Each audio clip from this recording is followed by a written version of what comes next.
퇴직금 1억 2천만 원이 1년 반 만에 사라졌죠. 거기에 빚 2천만 원이 생겼어요. 아들 앞에서 처음으로 눈물을 흘렸습니다. 저는 조심스러운 사람이었어요. 25년을 성실하게 살았죠.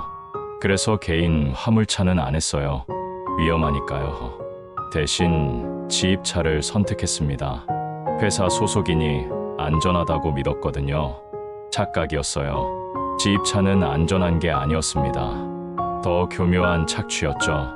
이 이야기가 궁금하시다면 잠시만 구독 버튼을 눌러주세요. 평범한 사람들의 뼈아픈 실수를 매일 전해드립니다. 여러분은 저처럼 당하지 마세요. 모든 것은 퇴직하던 그날부터 시작됐어요. 제 이름은 이종현이에요. 올해 60이죠. 아니, 60이었어요. 지금은 60일이 됐네요.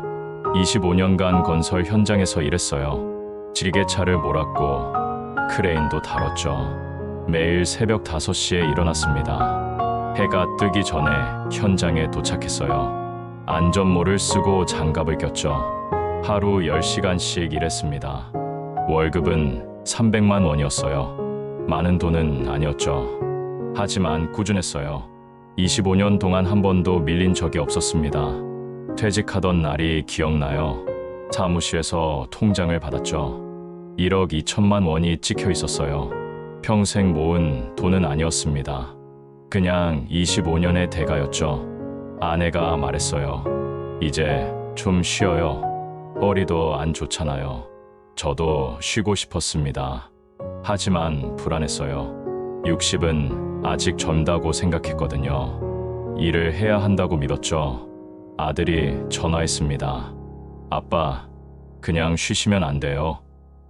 제가 졸업하면 벌게요. 고마웠어요. 하지만 아들에게 기대고 싶지 않았죠. 아빠는 아직 건강해. 일할 수 있어. 퇴직하고 한 달쯤 지났을 때였어요. 동네 휴게소에서 화물차를 봤죠. 25톤짜리 대형 트럭이었습니다. 기사가 커피를 마시고 있었어요. 나이가 저보다 많아 보였죠. 문득 이런 생각이 들었어요. 저것도 괜찮겠네. 운전은 할 줄 아니까. 집에 돌아와서 인터넷을 찾아봤습니다. 화물차 카페에 가입했어요. 후기를 읽었죠. 대부분 긍정적이었습니다. 한 글이 눈에 들어왔어요. 개인 화물차는 위험합니다. 일감이 불안정하고 경쟁이 심합니다. 그렇군요. 개인은 위험하구나. 하지만 다음 문장이 있었죠. 지입차는 다릅니다. 회사 소속이라 일감이 보장됩니다. 안정적입니다. 지입차, 처음 듣는 말이었어요. 더 찾아봤습니다. 본인 소유 차량을 회사 명의로 등록하는 거였죠. 회사가 일감을 배정해 줍니다. 매달 지입료를 내면 되는 거예요. 아, 이거구나. 개인보다 안전하네. 회사가 뒤에 있으니까. 아내에게 말했어요. 화물차 해볼까 생각 중이야. 아내는 고개를 저었죠. 개인 화물차요. 위험하다던데요. 아니야, 개인 아니고 지입이야. 회사 소속이라 안전해. 아내는 반대했어요. 나이도 있는데 무슨 화물차예요. 그냥 쉬어요. 하지만 저는 이미 마음을 정했죠. 60은 아직 젊어요. 일할 수 있습니다. 게다가 회사 소속이니 안전하잖아요. 조심스러운 제 성격이 지입차를 선택하게 만들었습니다. 그게 첫 번째 실수였어요. 인터넷에서 H운송이라는 회사를 찾았어요. 지입차 모집 광고가 있었죠. 안정적 일감 보장, 월 평균 800에서 1000 이런 문구들이 적혀 있었습니다. 전화를 걸었어요. 상담 예약을 잡았죠.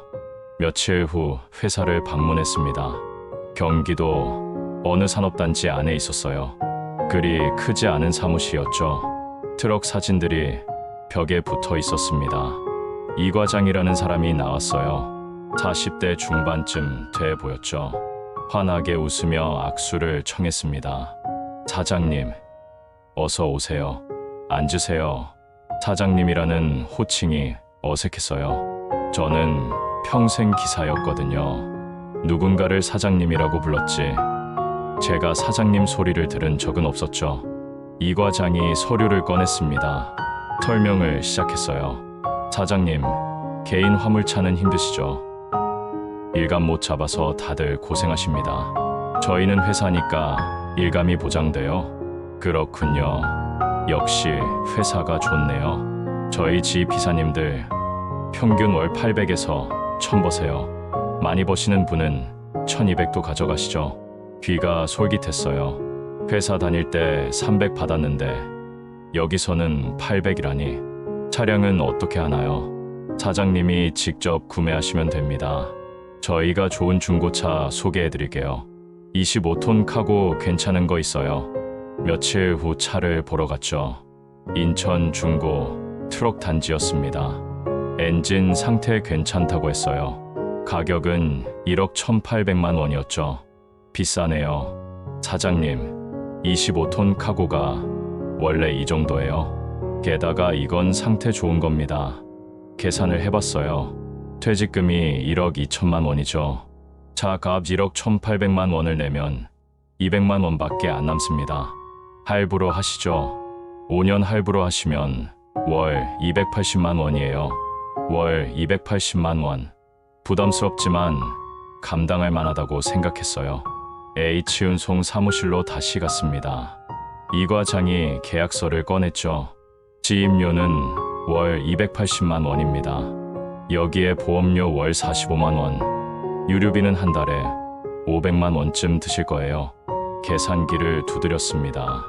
할부금 280 지입료, 280 보험료 45 유류비, 500점 합이 1,105만 원이네요.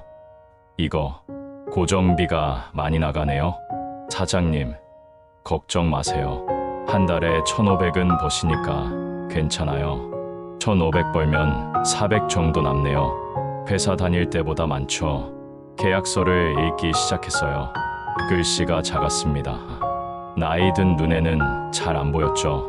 이 과장이 말했습니다. 사장님, 다 표준 계약서예요. 다른 지입 기사님들도 다 같은 거 쓰십니다. 믿을만 했어요. 회사니까요. 표준 계약서라니까요. 도장을 꺼냈습니다. 빨간 인주를 묻혔죠.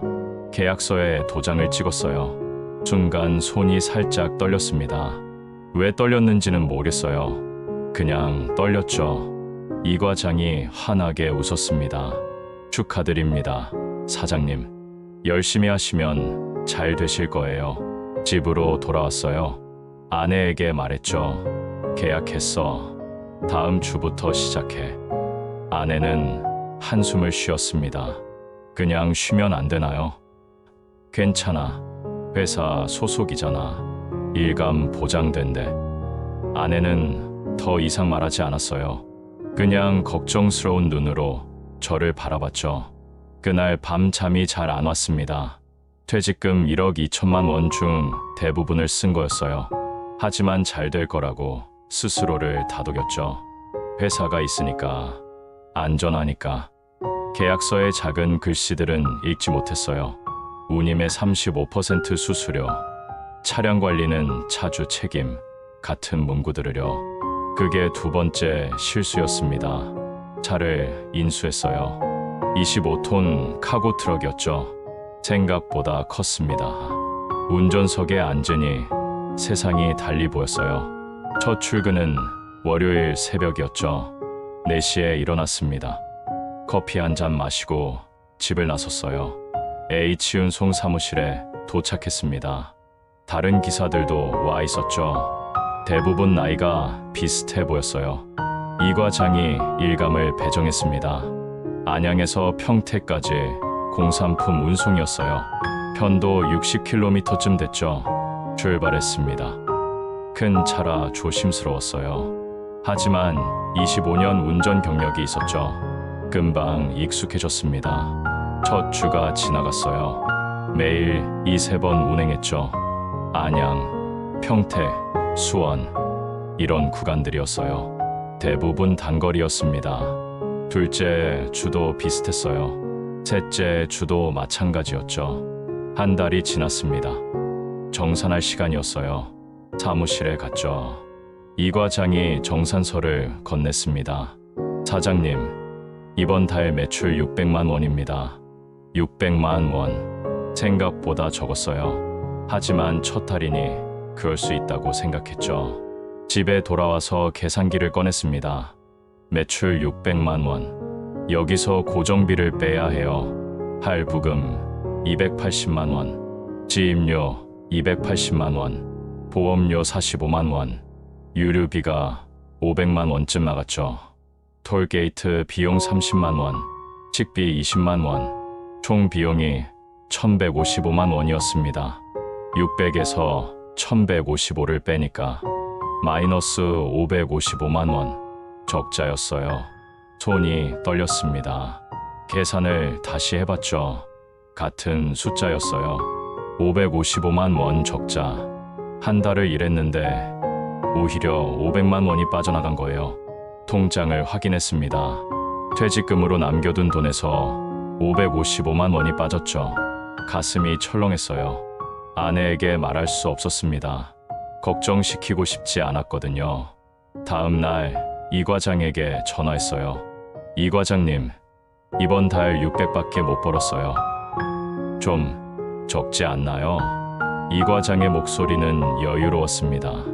사장님, 처음이라 그러세요. 길에 익숙해지시면 나아지실 거예요.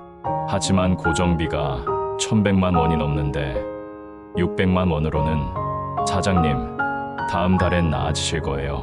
처음에 다들 그러십니다.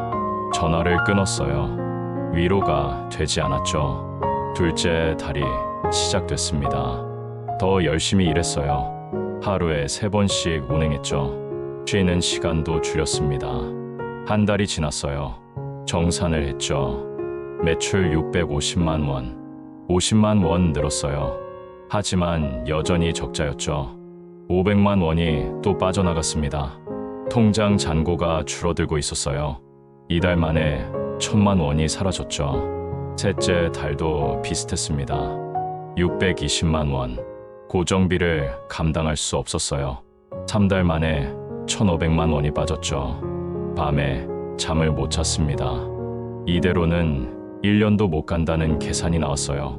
아내가 물었죠. 요즘 표정이 안 좋은데 무슨 일 있어요? 아니야. 괜찮아.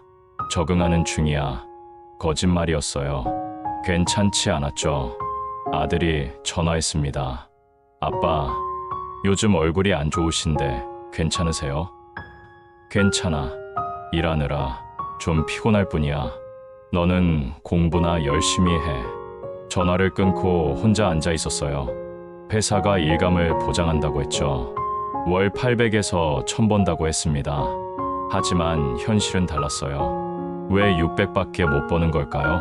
제가 못하는 걸까요? 스스로를 탓했습니다. 25년 운전했는데 이것도 못하나? 요령이 없는 건가? 하지만 의문도 들었어요. 다른 사람들은 정말 800, 1000씩 거는 걸까요? 알 수 없었습니다. 물어볼 사람도 없었죠. 4달째가 시작됐어요. 통장에는 아직 돈이 있었습니다. 버틸 수 있다고 생각했죠. 조금만 더 하면 나아지겠지. 그게 3번째 실수였어요. 4달째였어요. 사무실에서 일감을 받았죠. 오늘도 단거리였습니다. 안양에서 수원 50km. 옆에 있던 다른 기사가 서류를 받았어요. 서울에서 부산이라고 적혀 있었죠. 편도 400km가 넘었습니다. 물었어요. 부산까지 가시나 봐요? 네, 오늘 왕복이에요. 부러웠습니다. 부산 왕복이면 운임이 짭짤할 거예요. 저는 왜 단거리만 받는 걸까요? 궁금했죠. 며칠 후 이 과장에게 물었습니다. 이 과장님, 제가 좀 더 좋은 구간 받을 수 없을까요? 장거리 같은 거요. 이 과장의 표정이 바뀌었어요. 아까까지 웃고 있던 얼굴이 차갑게 변했죠. 사장님, 다른 지휘 비서님들은 다 잘 버시는데요. 요령이 없으신 거 아닙니까? 요령이요. 네, 우리 김 사장님은 이번 달 950 버셨어요. 사장님만 못 버시네요. 가슴이 철렁했습니다. 다른 사람들은 950을 버는데 저는 600밖에 못 번다고요. 제가 뭘 잘못하는 걸까요? 그건 제가 어떻게 알아요? 사장님이 알아서 하셔야죠. 전화를 끊었어요. 자괴감이 들었죠. 제가 못하는구나. 25년 운전했는데 이것도 제대로 못하는구나. 더 열심히 해야겠다고 다짐했습니다. 5달째였어요. 하루에 4번씩 운행했죠. 밥도 거르고 일했습니다. 화장실도 참았어요. 한 달이 지났습니다. 정산을 받았죠. 680만 원. 조금 늘었어요. 하지만 여전히 적자였죠. 400만 원이 빠져나갔습니다. 5달 만에 2,500만 원이 사라졌어요. 통장 잔고를 확인했습니다. 퇴직금으로 남겨둔 돈이 점점 줄고 있었죠. 아내가 더 이상 참지 못했어요. 당신 요즘 이상해요. 무슨 일 있어요? 없어. 거짓말하지 마요. 당신 요즘 밤에 잠꼬대해요. 돈 이야기하면서요. 더 이상 숨길 수 없었습니다. 사실을 말했죠. 매달 적자야. 돈이 빠져나가.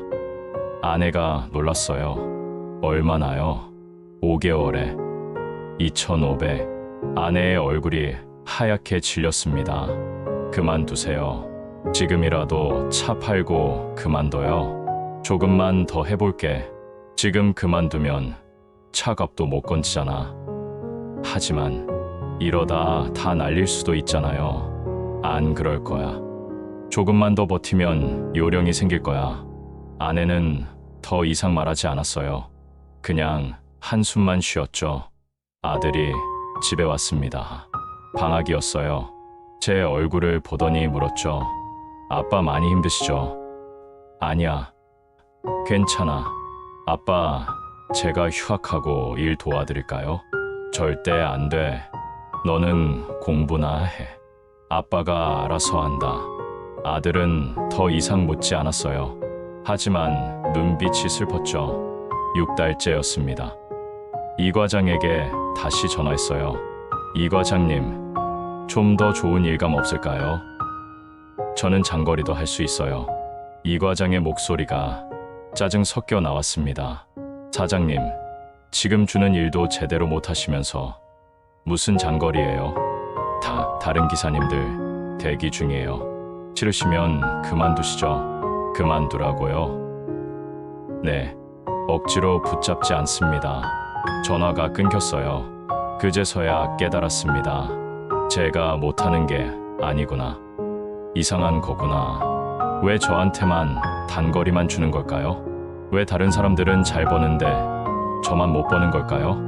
의문이 들었지만 확신할 수 없었어요. 7달째였습니다. 매출 650만 원. 여전히 적자였죠. 3천만 원이 사라졌어요. 통장 잔고는 9천만 원이 남았습니다. 퇴직금 1억 2천만 원 중 3천만 원이 7개월 만에 증발한 거죠. 이대로는 안 된다는 걸 알았어요. 하지만 어떻게 해야 할지 몰랐습니다. 차를 팔면 손해가 너무 컸어요.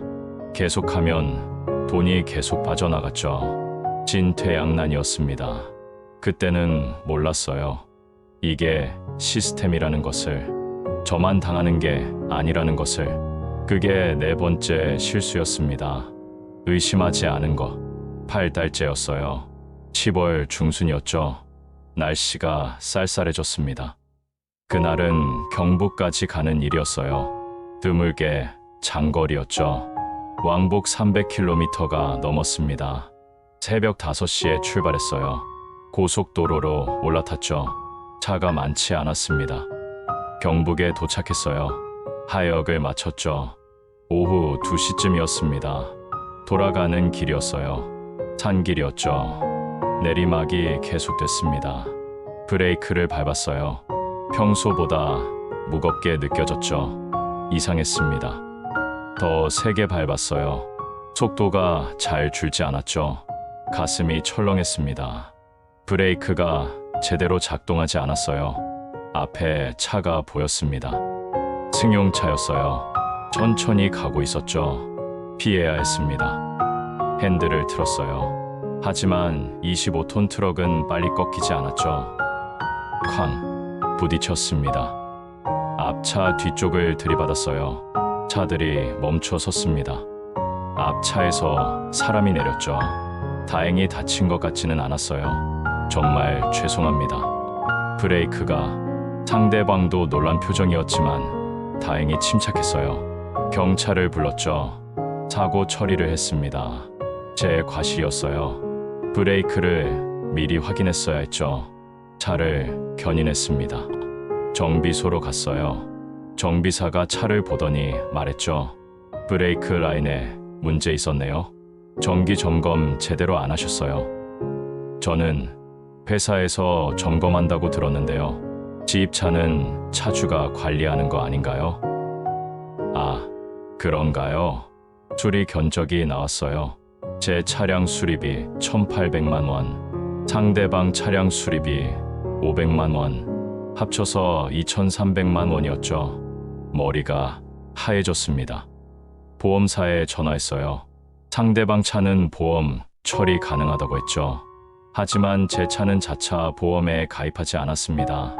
비용을 아끼려고 빼뒀던 거예요. 1,800만 원은 제가 내야 했죠. H운송에 전화했습니다. 이 과장과 통화했어요. 이 과장님, 사고가 났어요. 브레이크 문제였는데 회사에서 도와주실 수 있나요? 이 과장의 목소리는 차갑기만 했습니다. 사장님, 계약서 보시면 차량 관리는 차주 책임이에요. 하지만 이건 정비 문제 아닙니까? 사장님이 정기 점검하셨어야죠. 저희는 관여하지 않습니다. 이 과장님, 계약서대로입니다. 저희는 지원해드릴 수 없어요. 전화가 끊겼어요. 주저앉고 싶었습니다. 통장을 확인했죠. 7개월 동안 3천만 원이 빠져나갔습니다. 지금 9천만 원이 남았어요. 여기서 1,800만 원을 쓰면 7,200만 원이 남죠. 차를 수리했습니다. 카드로 할부를 냈어요. 일주일 동안 차를 못 썼습니다. 그 주는 수입이 없었죠. 집에 돌아왔어요. 아내에게 말할 수 없었습니다. 어떻게 말해요? 사고 났다고, 1,800만 원 날렸다고. 저녁을 먹었어요. 아내가 물었죠. 왜 안 드세요? 배가 안 고파서. 거짓말이었습니다. 목구멍으로 넘어가지 않았거든요. 밤에 잠을 못 잤어요. 천장을 바라봤죠. 어떻게 해야 할까? 어떻게 해야 할까? 답이 없었습니다. 일주일 후 차를 찾았어요. 다시 일을 시작했죠.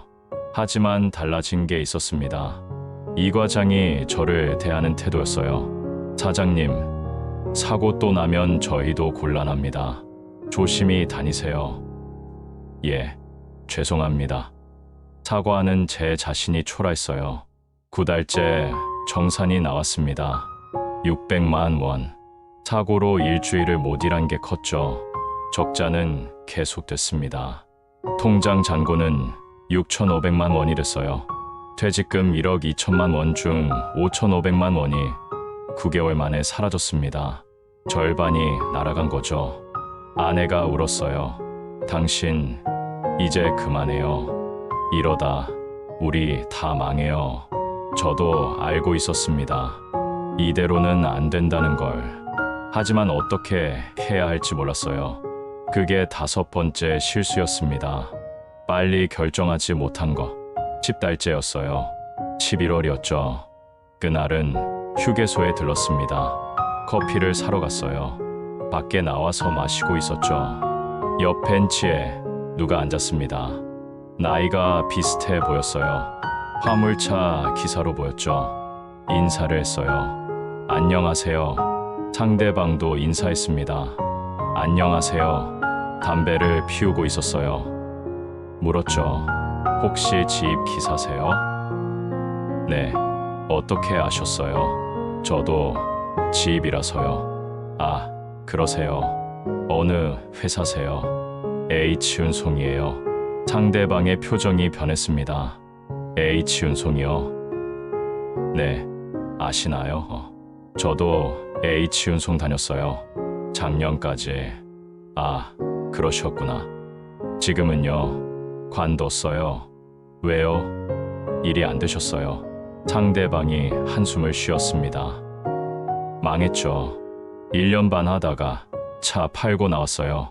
가슴이 철렁했어요. 저랑 비슷하네요. 저도 요즘 힘들어요. 당연히 힘들죠. H윤송은 원래 그래요. 그게 무슨 말씀이세요? 상대방이 주위를 둘러봤습니다. 그리고 작은 목소리로 말했죠. 형님, H윤송은 지 비사를 착취하는 걸로 유명해요. 좋은 구간은 직영차한테만 주고 지 비사들한테는 단거리만 떨어뜨려요. 직영차요. 네, 회사 소유 차량 있잖아요.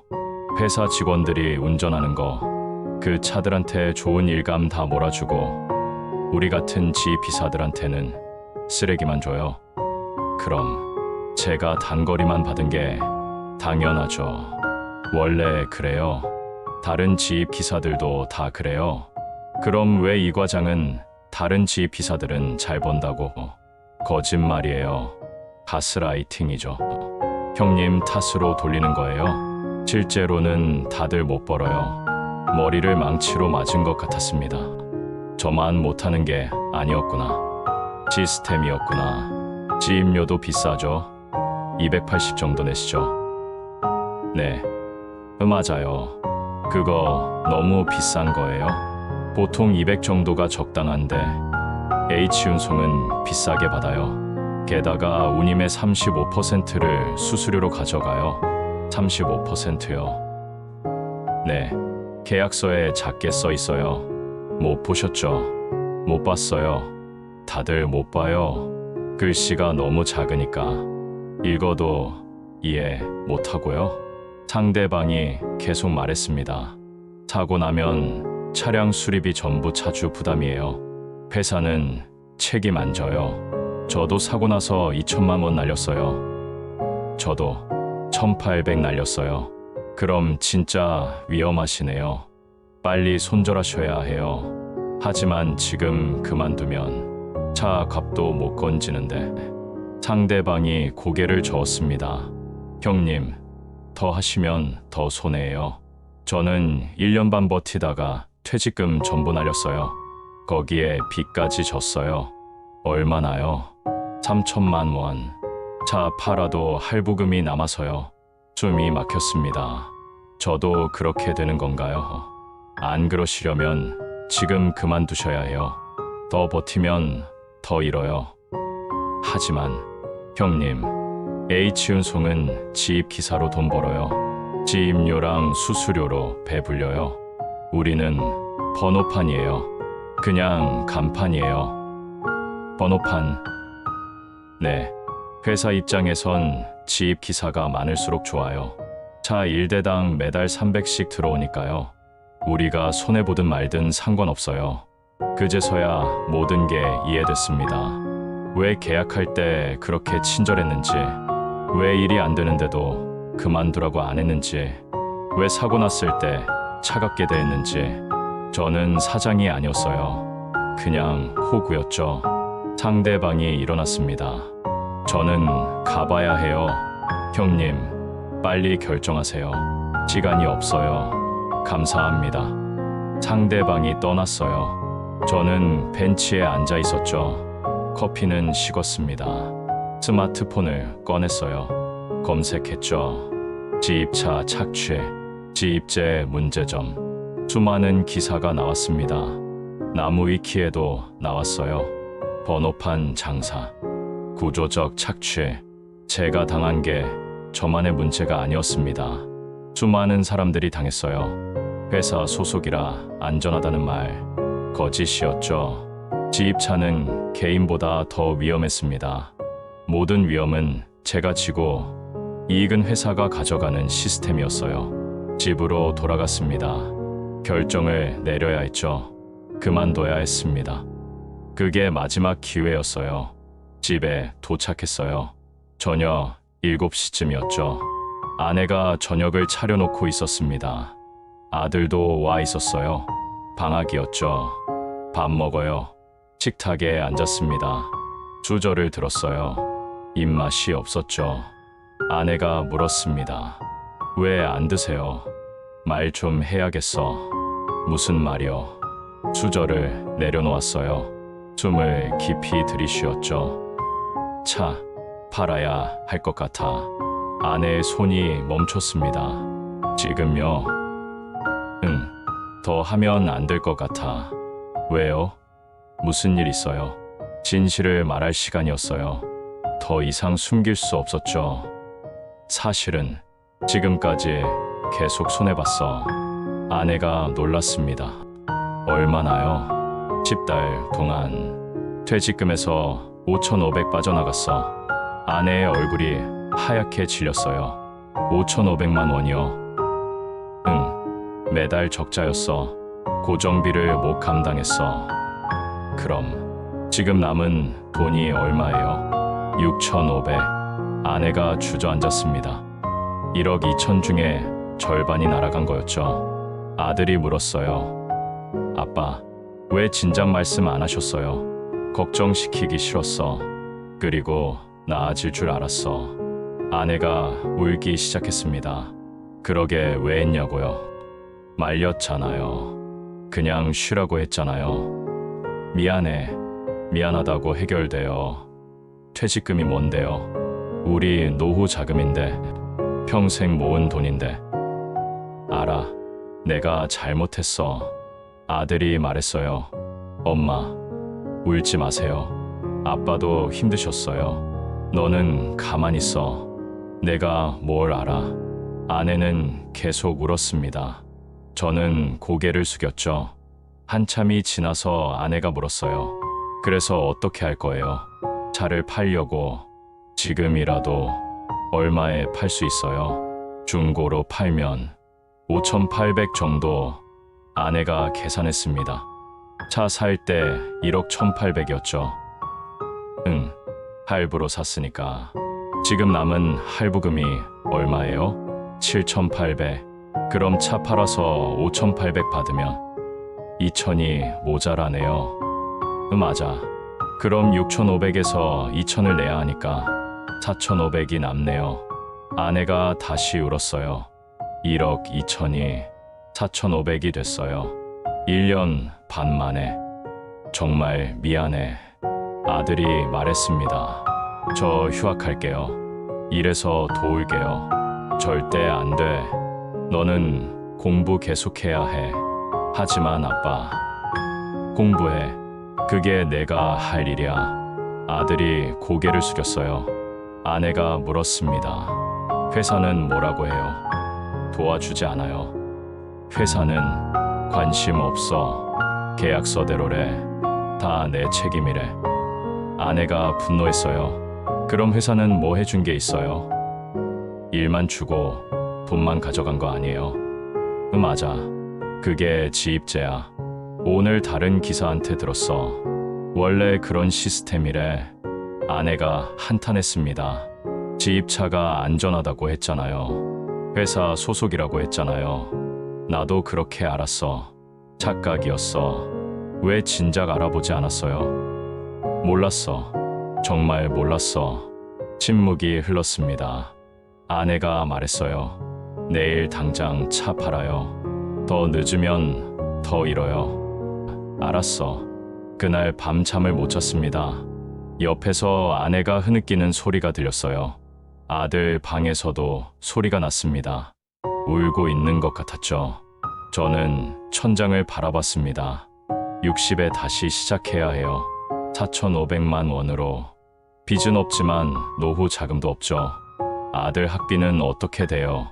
앞으로 어떻게 살아요? 답이 없었습니다. 그냥 눈물만 났어요. 60평생 처음으로 아들 앞에서 눈물을 보였습니다. 미안하다는 말밖에 할 수 없었죠. 그게 6번째 실수였어요. 가족에게 진작 말하지 않은 것. 차를 팔았어요. 5,800만 원을 받았죠. 할부금 7,800만 원을 갚았습니다. 2천만 원이 모자랐어요. 통장에 있던 6,500만 원에서 2천만 원을 냈습니다. 4,500만 원이 남았죠. 1억 2천만 원이 4,500만 원이 됐어요. 1년 반 만에 7,500만 원을 잃었습니다.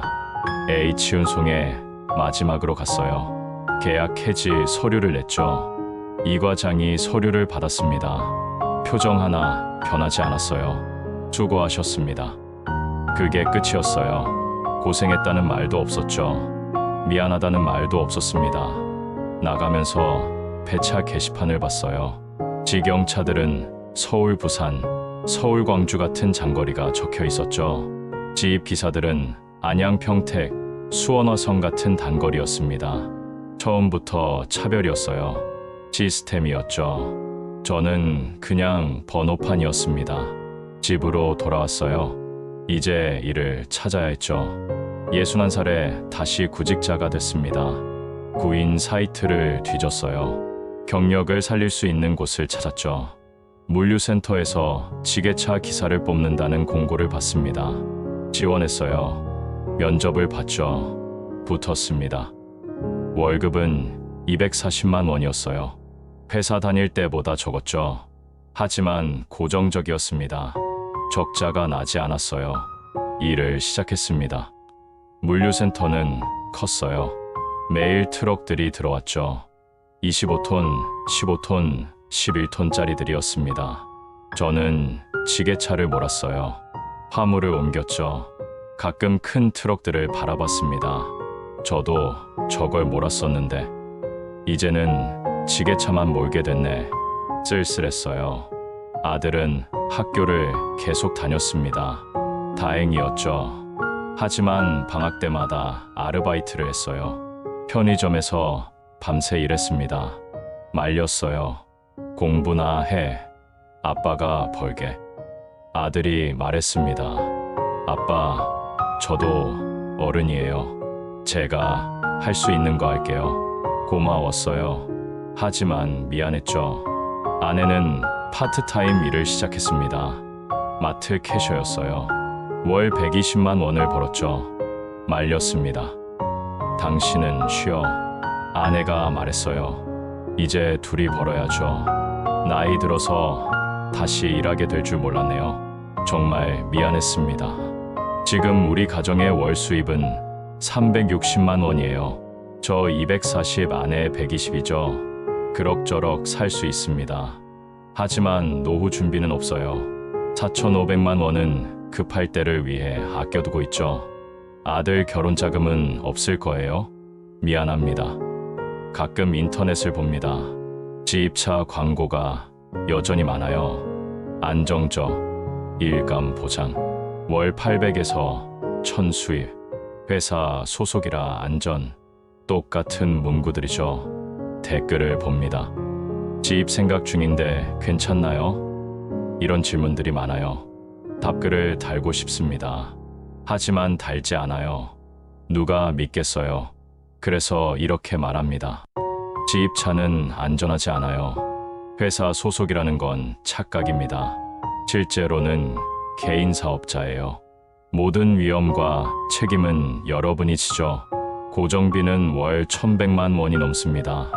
할부금, 지입료, 보험료, 유류비 감당하기 어려워요. 일감은 보장되지 않습니다. 좋은 구간은 직영차가 가져가요. 지입 기사에게는 박리담의 단거리만 떨어지죠. 사고 나면 차량 수리비 전액 차주 부담입니다. 회사는 도와주지 않아요. 계약서를 꼼꼼히 읽으세요. 작은 글씨까지 다 읽으세요. 그 안에 함정이 있어요. 표준 계약서라는 말에 속지 마세요. 부당한 조항이 많습니다. 회사가 친절하면 의심하세요. 여러분은 고객이 아니에요. 번호판이죠. 지입료로 돈 버는 게 그들의 사업입니다. 여러분이 잘 되는 것은 그들의 관심사가 아니에요. 가족과 상의하세요. 혼자 결정하지 마세요. 저는 혼자 결정했고 가족을 힘들게 했죠. 퇴직금을 지키세요. 한 번 날리면 돌아오지 않아요. 저는 25년 일한 대가를 1년 반 만에 날렸습니다. 60에 다시 시작하는 건 정말 힘들어요. 여러분은 저처럼 되지 마세요. 지입차를 생각 중이시라면 다시 한번 생각하세요. 정말 안전한지, 정말 보장되는지, 정말 괜찮은지. 저는 조심스러운 사람이었어요. 그래서 개인보다 회사를 선택했죠. 하지만 그게 더 큰 함정이었습니다. 제 이름은 이종현이에요. 61살입니다. 지금은 물류센터에서 지게차를 몰고 있어요. 여러분은 제 실수를 반복하지 마세요. 이 글이 재밌으셨거나 재미없으셨다면 좋아요, 구독, 알림 설정 부탁드립니다.